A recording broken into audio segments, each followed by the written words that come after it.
Good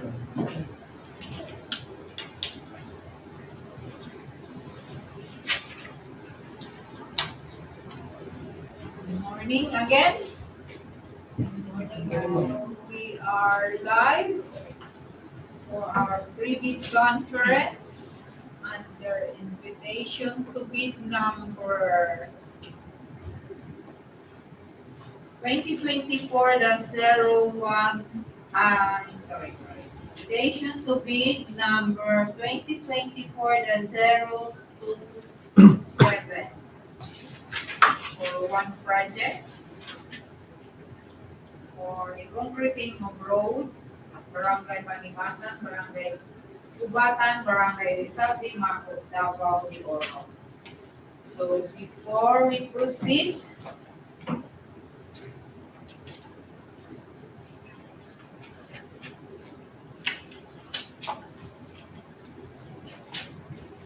may I ask the Secretariat to acknowledge those who are present.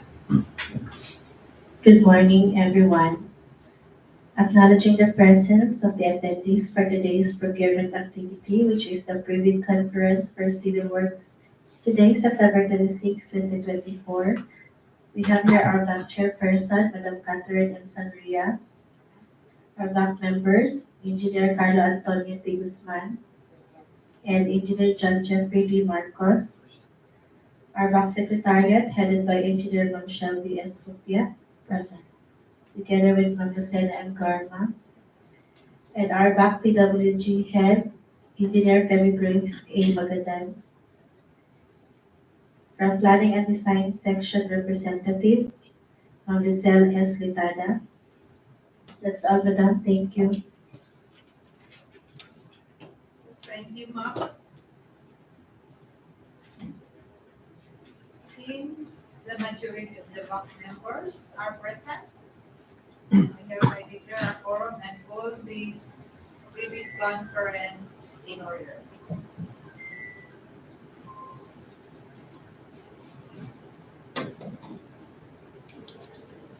So we are live via YouTube in compliance to Department Order Number 6, Series of 2024 for transparency of procurement processes. So we have here preset of agenda prepared for our pre-bid conference.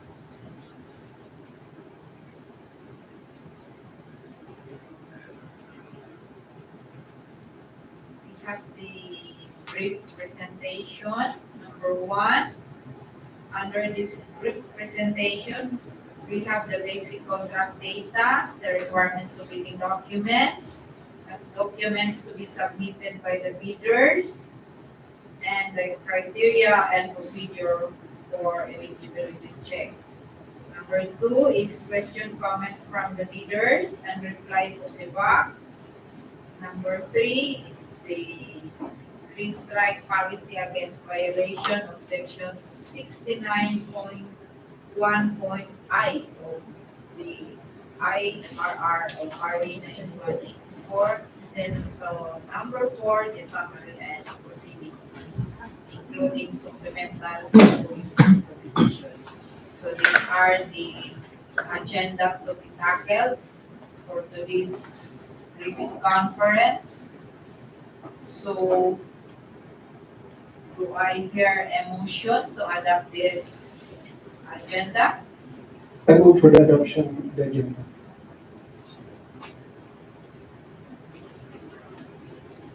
It has been moved and seconded that this agenda will be taken into consideration. So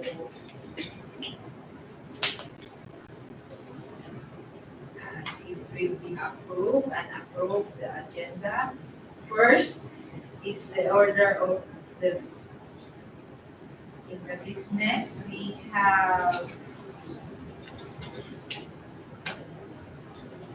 the brief presentation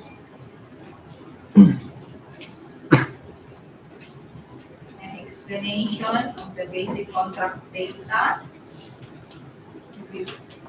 explained by our planning and design section via audiovisual.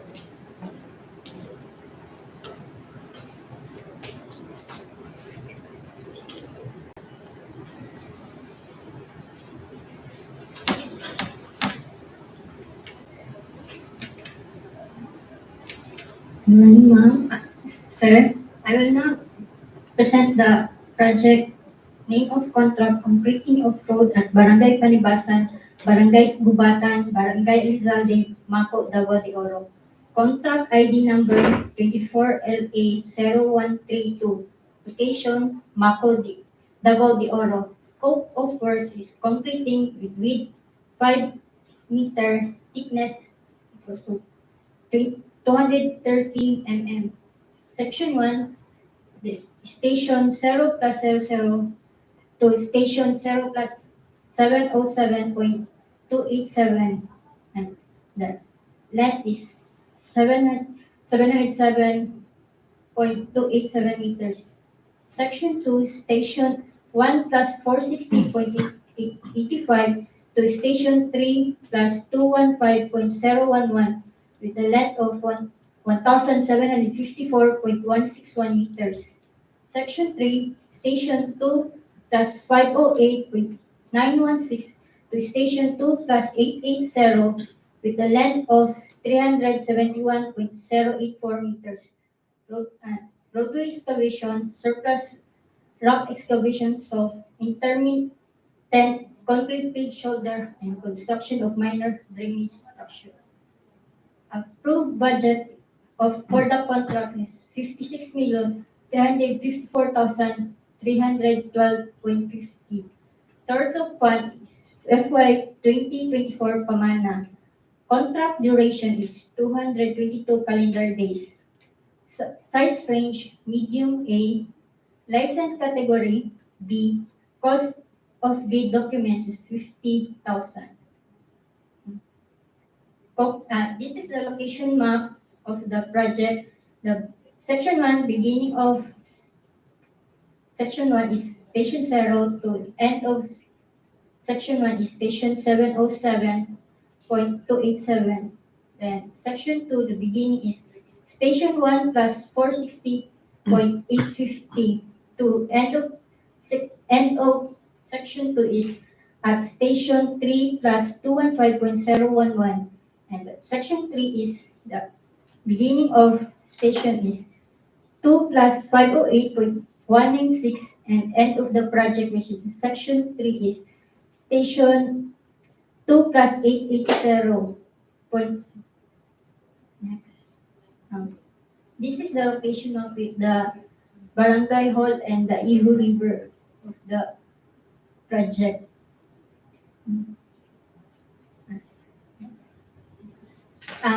This is the typical details with the left side is the edge of the edge of the pavement with the concrete shoulder, 0.15 concrete shoulder, and the right side is the is pointing aggregate base course.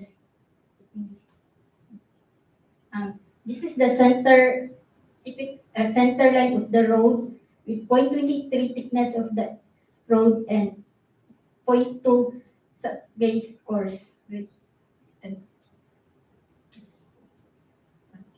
This is the typical details of the typical normal crown section showing proposed roadway and soft rock excavation. And this is the normal crown section with showing the proposed roadway and paved shoulder with proposed canal lining both sides and rock soft excavation.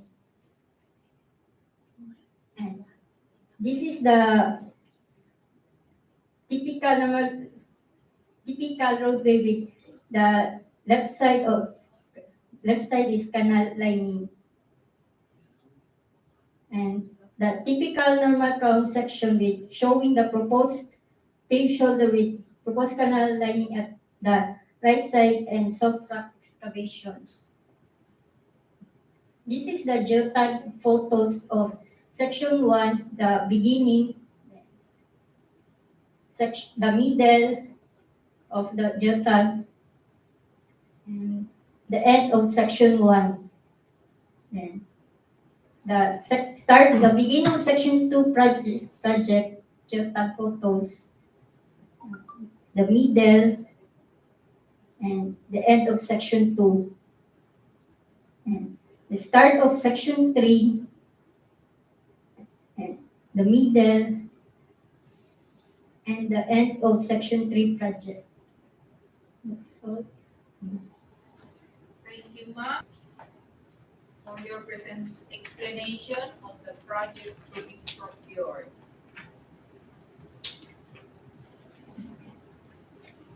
Next in the order of our agenda is the requirements of bidding documents. The documents to be submitted, criteria until the number 3, the three strike policy, to be viewed and will present our via audiovisual. Requirements of bidding documents. All documents required, including the instructions to bidders, the general conditions of contract, special condition of contract, specifications, drawings, bill of quantities, and forms, such as bid securities, are all uploaded to PhilJEP's website and our website at the DPWH. A complete set of bidding documents may be acquired by interested bidders from the procurement unit at the DPWH Davao de Oro 1st DEO Navantaran Davao de Oro, and upon payment of the applicable fee for the bidding documents. It may also be downloaded free of charge from the website of the Philippine Government Electronic Procurement System, PhilJEPS, and the website of the procuring entity, provided that bidders shall pay the applicable fee for the bidding documents not later than the submission of their bids. Documents to be submitted by the bidder.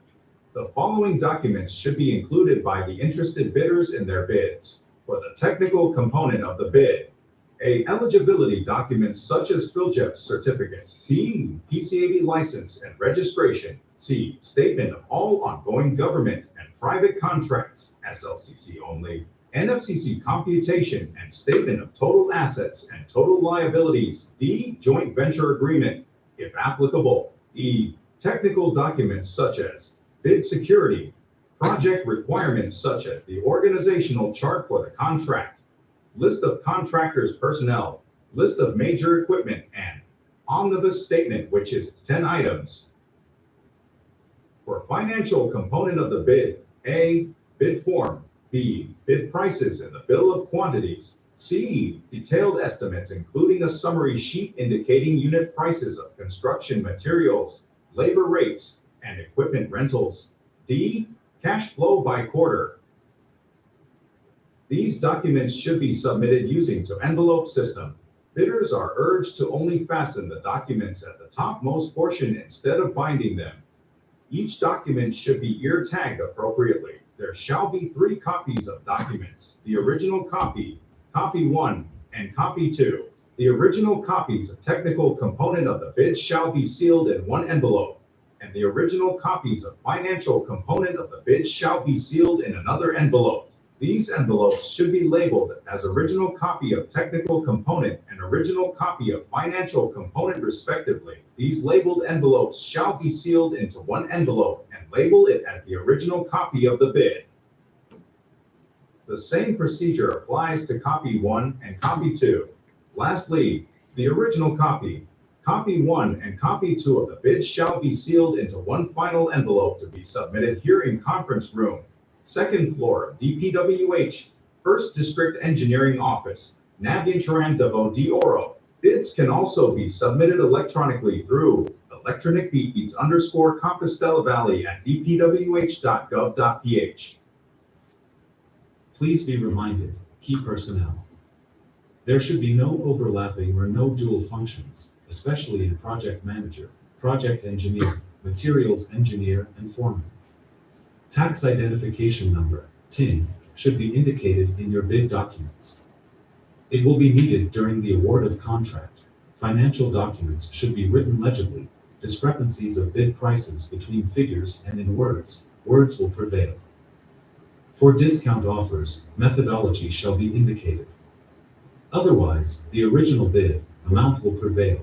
Bids not addressing or providing all the required items in the bidding documents, especially in the bill of quantities, the bid will be considered as non-responsive. Always check your documents before submitting to avoid disqualification.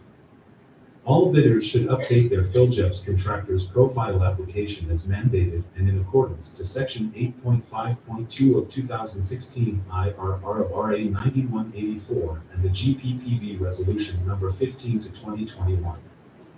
In addition to our bidding documents, bidders are required to include in their technical documents the affidavit of site inspection with proof of evidence of actual visit of the area. This is to avoid problems during the implementation of the project, as per BAC Resolution Number 071 Series of 2023. Criteria and procedure for eligibility check. Criteria and procedure for eligibility check that are set forth in Section 23 of the revised implementing rules and regulations of RA 9184. All prospective bidders should have updated their CLASA documents. These documents were already discussed by the Secretariat. During the opening of bids, the BAC will check the eligibility result of contractor's profile application from Procurement Service of Central Office and simultaneously conduct the eligibility check and preliminary examination of the technical components of the bids. Bidders who are found eligible and the same time pass the preliminary examination of their technical proposal and financial proposal, the committee will read the bid amount stated in the bid form.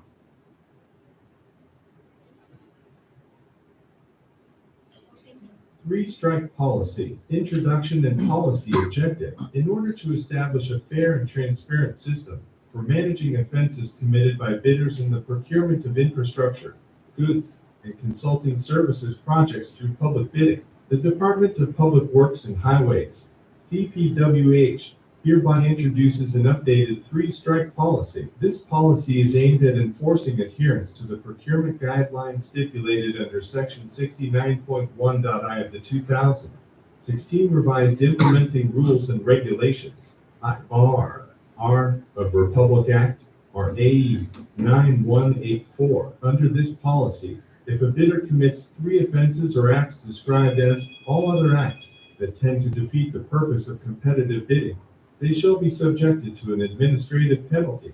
These offenses, acts are further classified into three major categories, as enumerated below. Classification of offenses that triggers the three-strike policy and exceptions. 1. Withdrawal from the bidding process, submission of a non-participation letter, or failure to submit a bid after purchasing the bid documents. However, the Bids and Awards Committee BAC recognizes certain valid reasons for these actions. A. If upon computation prior to bid submission, the bidder determines that their proposed bid price will exceed the approved budget for the contract ABC. To substantiate this, the bidder must provide evidence. Acceptable proof includes, but is not limited to, a detailed budget estimation or a market price report. B, if the bidder, after reviewing the bidding documents and evaluating the available market options, determines that the required goods or supplies either are not available, or that the available alternatives do not meet the specified technical specifications.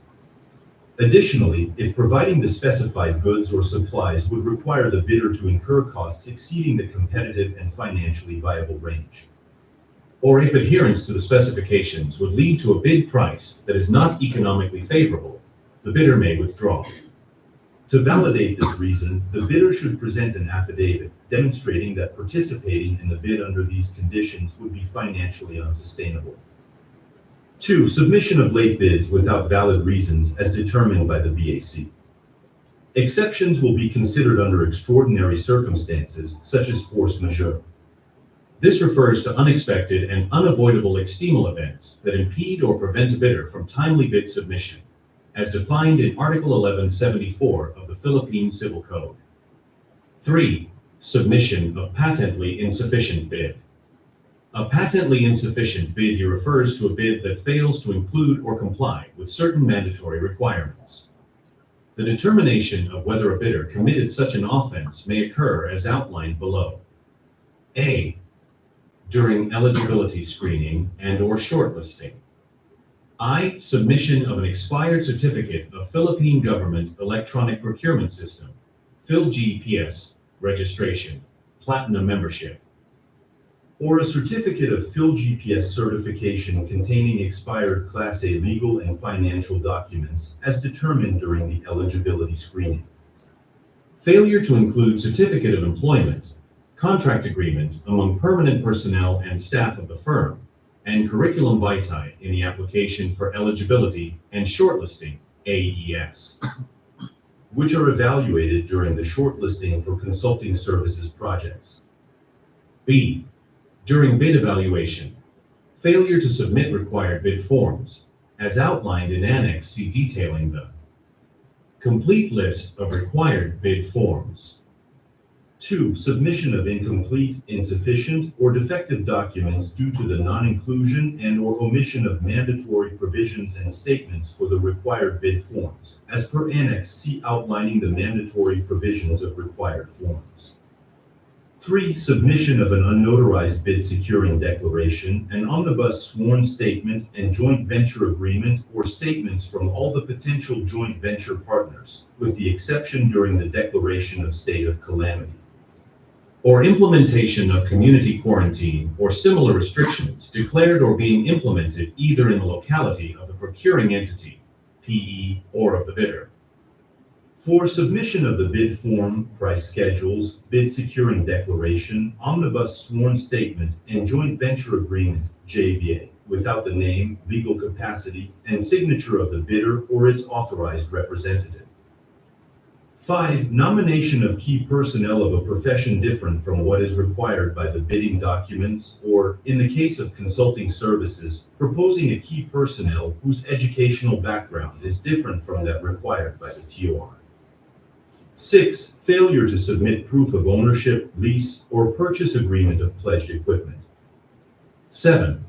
Failure to submit the required certification of key personnel as per Department Order Number 9, Series of 2012, or, in the case of consulting services projects, failure to submit certifications as required by the Terms of Reference, TOR.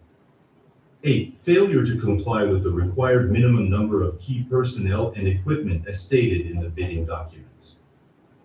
C. During post-qualification. 1. Participation in bidding for consulting services or good and services contracts by a bidder whose business type category, as indicated on the mayor's permit, does not match or are unrelated to the contract being bid for, as determined during the post-qualification process. 2. Participation for infrastructure projects by a bidder whose allowable range of contract costs, RCC, as indicated on the CAB license, does not match with the specific requirements of the infrastructure project being bid for in terms of category, classifications, and size ranging. Enforcement and penalties. If a bidder commits any of the 3 major offenses or acts listed above 3 times within a year starting from the approval date of the resolution recommending the imposition of strike 1, first warning, which is counted as day 1 through day 365, and if these 3 offenses are similar or identical nature, it will trigger the enforcement of the stipulated administrative penalty, suspension from participating in all DPWH procurement activities,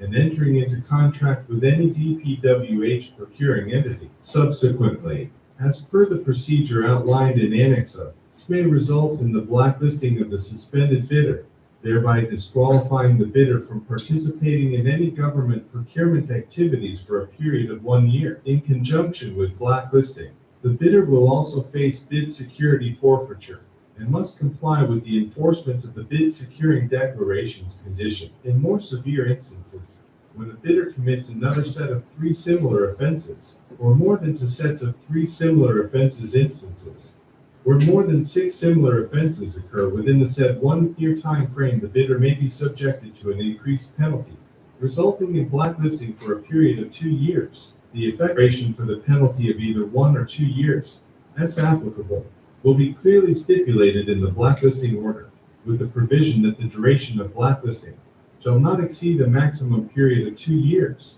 commencing on the date the blacklisting order is approved and issued by the Secretary. In enforcing these penalties, the DPWH emphasizes the need for a clear and fair procedure. When an offense leading to a strike is identified, the erring bidder will be promptly notified by the Bids and Awards Committee, and given a chance to explain their actions before any final decision is made. This procedure helps ensure a well-informed and fair judgment. Furthermore, if it is suspended due to 3 strikes, they have the right to file a request for reconsideration as per the procedure in Annex of. This gives the suspended bidder a formal way to challenge the suspension, showcasing the department's commitment to due process in enforcing the 3-strike policy. 4. Due process and implementation to ensure that due process is upheld across all stages of procurement from eligibility screening and shortlisting to bid evaluation and post-qualification. It is essential for the BAC and its technical working group, TWG, to meticulously verify the monthly consolidated strike reports updated version at each stage of the procurement process. All BACs are tasked with actively monitoring these updates to accurately track the infractions committed by bidders. Notably, even if a bidder has accumulated 3 strikes, this alone shall not be grounds for ineligibility, disqualification, or post-qualification until the suspension order is approved by the Secretary and officially posted on DPWH website. Moreover, if a suspended bidder has filed a request for reconsideration, the awarding of the contract may be deferred until such request is resolved. This approach ensures the integrity and coherence of our procurement system, reflecting our dedication to a transparent and fair process for all participants. Failure of the concerned DPWH personnel to implement the provisions of this order shall, after due process, make them liable to the penalties prescribed for violation of reasonable office rules and regulation in Rule 10. Administrative offenses and penalties of the 2017 Rules on Administrative in the Civil Service dated the 3rd of July 2017. This order shall take effect immediately and shall supersede Department Order Number 17, Series of 2015, Department Order Number 35, Series of 2008, and all other issuances that are inconsistent with this order. Additional information. Only accredited contractors and consultants project engineer shall assign to handle the project in compliance to Department Order DEO 118, Series of 2024. Guidelines on the accreditation and assignment of contractors and consultants project engineers.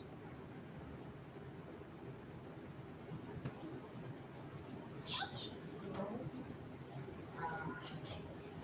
it is clearly explained by our audiovisual presentation the required during our opening bids. So we will go to the next agenda, which is the question comments from the bidders. So there's none.